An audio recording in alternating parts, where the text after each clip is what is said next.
Il l'a dit et puis il l'a fait, hein, William Tchoki, en rouge au vin. Comment vous portez-vous? Ça va très bien. Je suis en train déjà d'annoncer la fête de la Saint-Valentin, une fête que tu aimes bien, j'espère. En tout cas, demain on verra si je l'aime bien ou pas. Mais ce qui est sûr, tout le monde aime les cadeaux. Alors nous parlons de la décentralisation aujourd'hui. Bonjour Heureuse, bonjour Monsieur Franck Kenevo. Je rappelle que vous êtes expert en communication et décentralisation. Vous êtes là pour nous parler un peu des 11 ans de la décentralisation. On l'a enclenché le 8 février 2003. Ça fait déjà 11 ans, c'est pour ça qu'on est là, pour faire un peu... parler un peu de ce qui a marché, ce qui n'a pas marché. Bonjour Franck Kenevo. Bonjour chers confrères, bonjour chers consoeurs. Vous l'avez vu. Je suis heureux d'être avec vous à la et d'être à côté d'Heureuse, hein? À côté d'Heureuse. Il faut le préciser. À la veille de Saint-Valentin. Alors Franck, 11 ans de décentralisation. Souvent quand on parle de décentralisation, les gens ont tendance à comprendre, enfin, la première idée qui vient à l'esprit, c'est la démocratie à la base. Est-ce que ça se limite à cette conception? Merci pour cette question parce que la décentralisation, c'est la démocratie à la base, mais ce n'est pas que ça. En fait, c'est une réforme de l'administration du territoire qui permet à l'État de créer des collectivités locales à qui il concède des compétences et des ressources.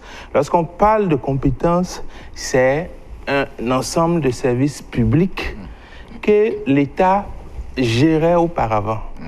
Mais avec la réforme de l'administration territoriale, l'État décide de transférer la responsabilité de ces compétences aux collectivités locales. Et donc, lorsqu'on regarde les enjeux de la décentralisation, on comprend qu'il y a deux enjeux. Le premier, c'est la démocratie à la base, dont vous parlez tantôt, qui permet aux collectivités locales d'animer la démocratie à un niveau réduit pour permettre à la population de faire un apprentissage plutôt sain, loin des coups bas très très prononcés au niveau national, à l'Assemblée, gouvernement, etc., etc. Et donc, dans l'espace communal, qui est plus ou moins dépolitisé, qui est plus ou moins sain, on commence par s'exercer à la gestion de la chose publique. Ça, c'est le premier enjeu. Le second enjeu, c'est le développement à la base.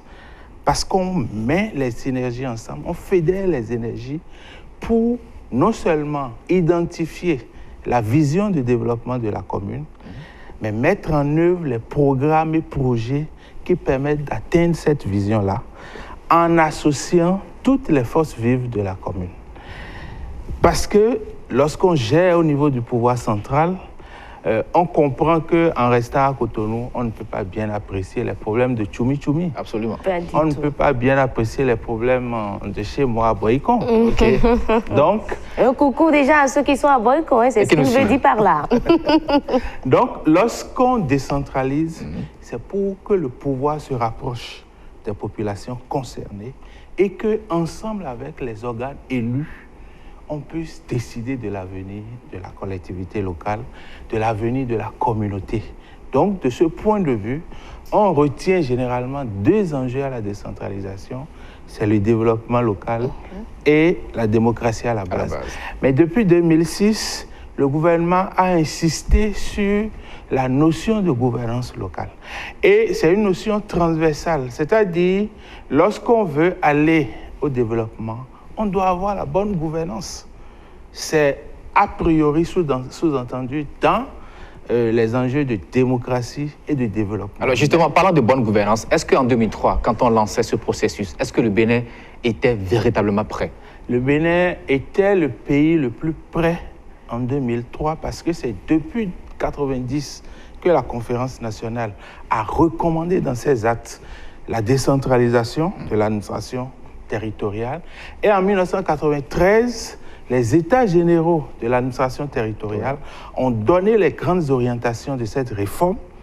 Les textes de loi ont été rédigés, les décrets amorcés, et donc, autour de 1999 déjà, le Bénin était déjà prêt, et il a fallu la pression des partenaires de la société civile pour que le gouvernement d'alors se décide à organiser les élections, parce que si vous regardez bien, le 15 décembre 2002, où on a fait le premier tour, c'était quand même une période de fête, Donc, certains partenaires avaient déjà imposé la décentralisation comme conditionnalité, si bien que on a fait la mission de décentralisation, qui était chargée de piloter le processus, a déjà vidé ses cartouches, avait déjà sensibilisé, avait déjà fait le tour du pays.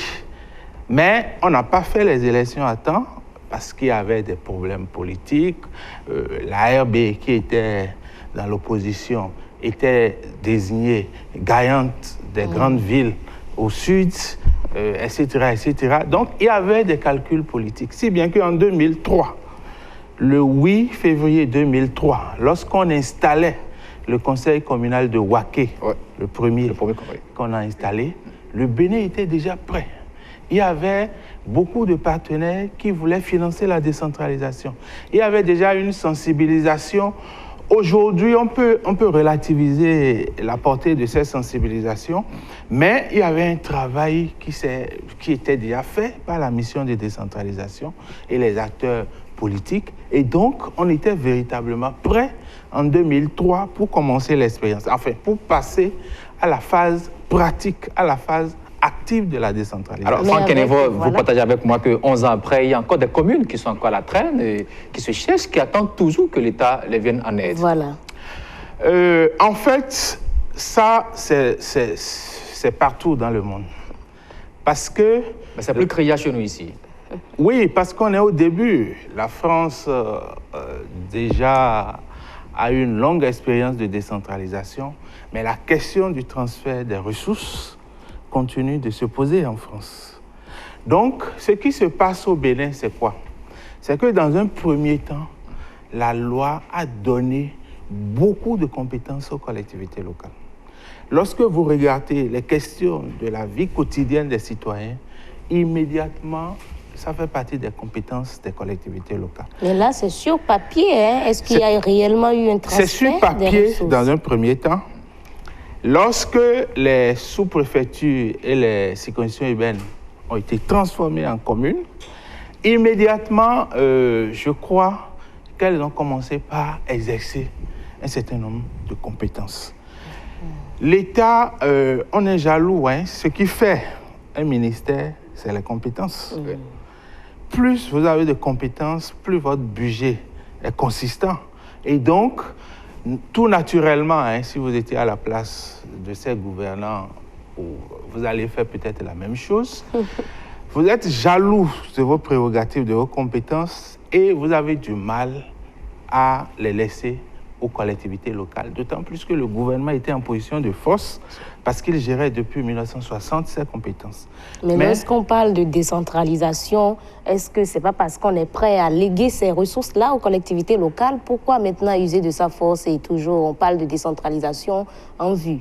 C'est une question de culture, mais c'est aussi une volonté politique qui doit s'exprimer à tous les instants. Alors vous voulez dire qu'il y a un manque de volonté politique, c'est cela? Non, je vais nuancer un peu. Vous voyez, lorsqu'on prend le chef de l'État, j'ai l'habitude de dire qu'en 2011, avec M. Laïndé, il a eu le meilleur programme de décentralisation.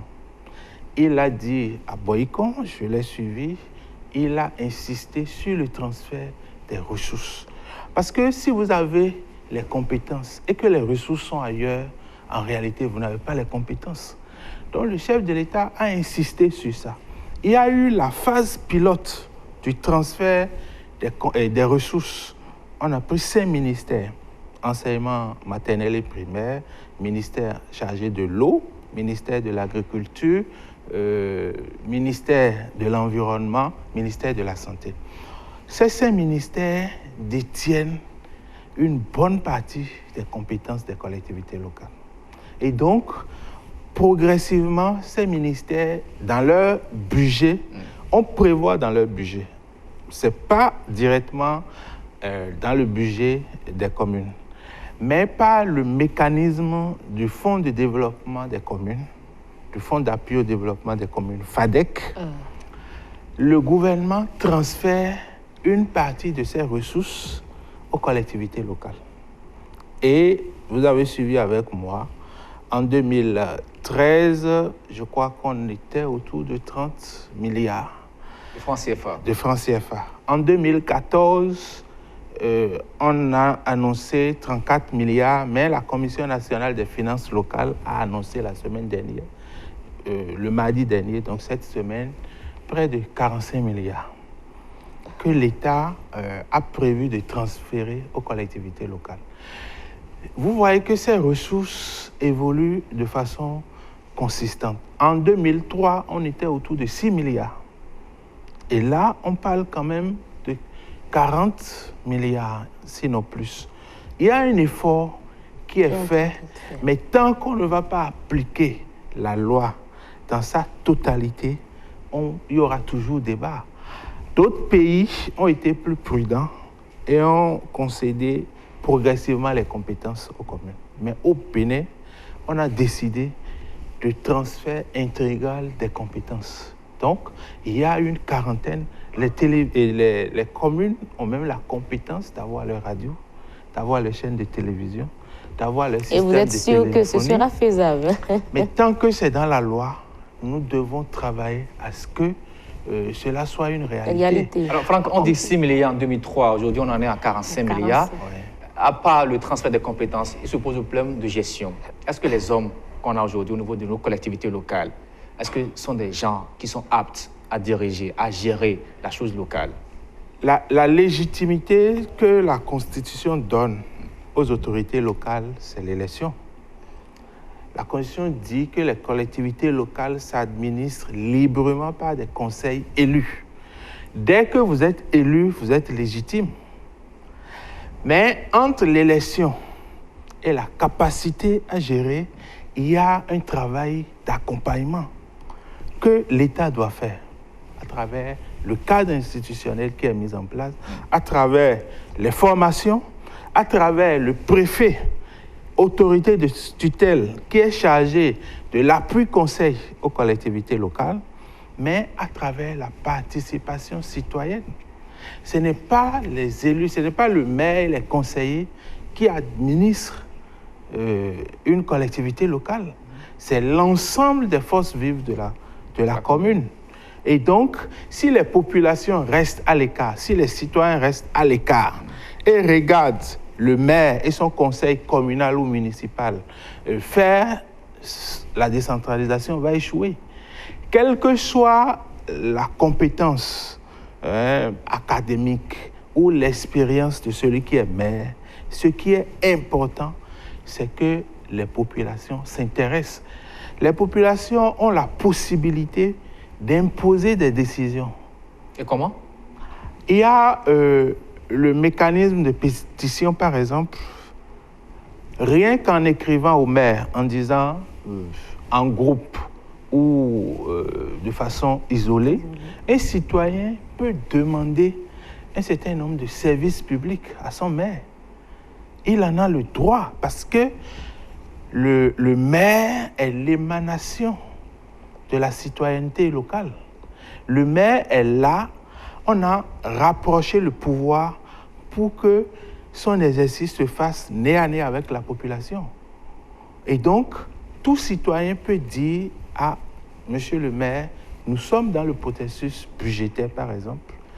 Dans notre quartier, nous avons besoin d'une école maternelle et primaire.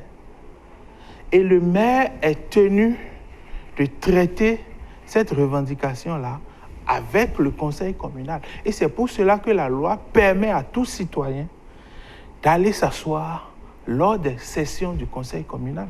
À tout citoyen? À tout citoyen. Ben, je trouve que ça, ce n'est pas respecté. Ça ne se voit pas pratiquement. Oui, parce qu'il faut qu'on se souvent, les réunions se font en vase clos. Hein. Non, non, les seules réunions qui sont à huis clos, prévues par la loi, c'est quand on traite de questions de discipline.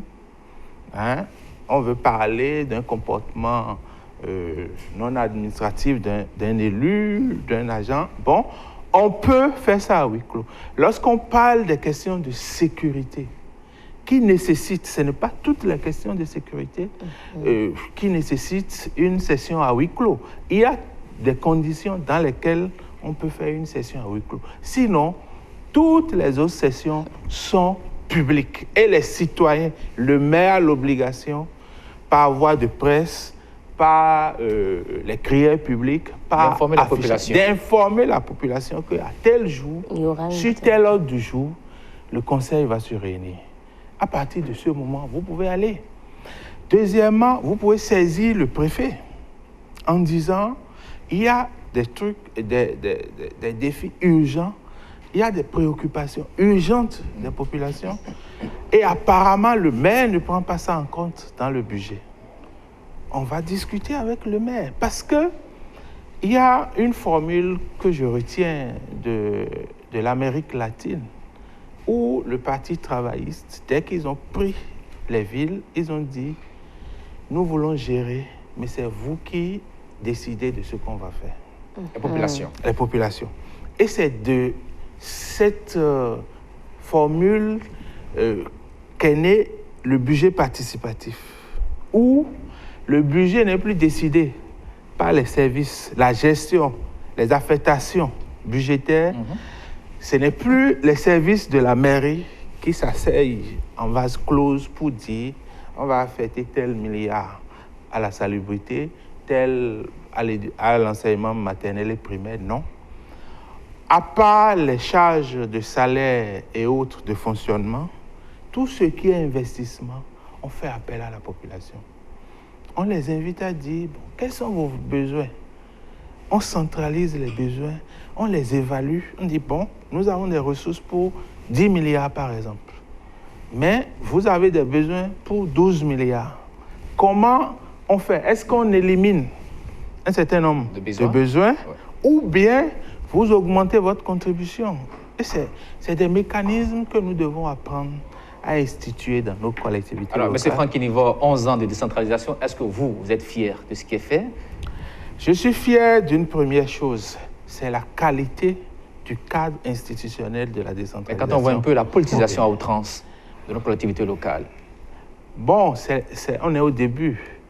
Sinon, pourquoi la Constitution ne responsabilise pas la Cour constitutionnelle pour le contentieux des élections locales?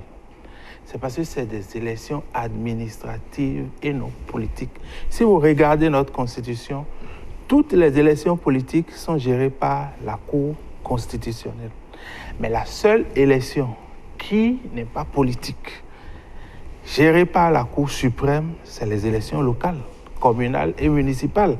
Donc, cela veut dire qu'on ne veut pas de la politisation à la base, qu'on ne veut pas de la politisation à outrance dans les collectivités locales. Mais, étant donné que nous sommes au début, après 11 ans, on est toujours au début. Puisque des gens ont des traditions de plusieurs siècles de décentralisation. Mais, effectivement, vous avez raison, parce que lorsque vous commencez quelque chose, en vous inspirant de ce que les autres ont fait, vous avez l'obligation d'aller vite.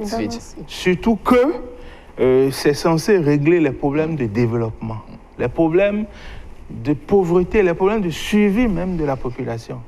Parce que vous voyez, le ministre des TP continue d'aller dans le nord profond parce qu'un ponceau n'est plus praticable.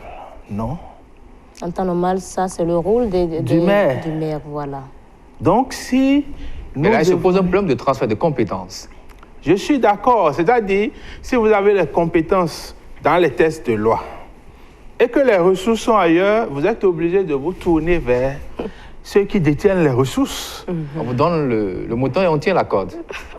Oui, dans une certaine mesure, mais progressivement, ça sera corrigé parce qu'on n'a pas livré les maires au gouvernement. Il y a la société civile, il y a les partenaires qui sont là et qui sont des gens d'arbitre plutôt favorables aux collectivités locales. Alors l'autre problème, Franck Kénévoa, c'est la participation des femmes au processus de décentralisation. Elles sont presque absentes. Je crois qu'il doit y avoir un seul maire, femme. Aujourd'hui. On a reculé par rapport aux élections de 2003 où on avait, je crois, 3 femmes maires. Sur les 77 communes, 3 femmes maires. Aujourd'hui, on en a qu'une seule femme maire. Une seule, qui est Madame le maire de Kéroux, qui se bat et qui difficilement représente les femmes dans le conseil des maires. Je crois que cela est dû à deux choses. La première chose, c'est que notre culture, regardez au niveau du gouvernement, regardez au niveau de l'Assemblée nationale, notre culture est, à mon avis, trop patricentrée. Nous avons une société qui met l'homme au centre de tout. Or, Dieu lui-même a dit qu'il n'est pas bon que l'homme soit seul. Et c'est pour cela qu'il a créé la femme. Donc, la femme est utile pour l'équilibre de l'homme.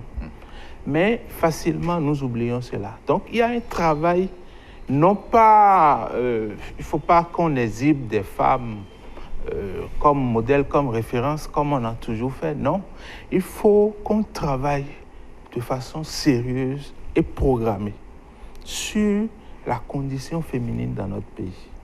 Quand on regarde au niveau du foyer, quelles sont les pesanteurs qui empêchent la femme de participer, non pas politiquement forcément, mais on peut commencer par participer à la gestion de sa cité.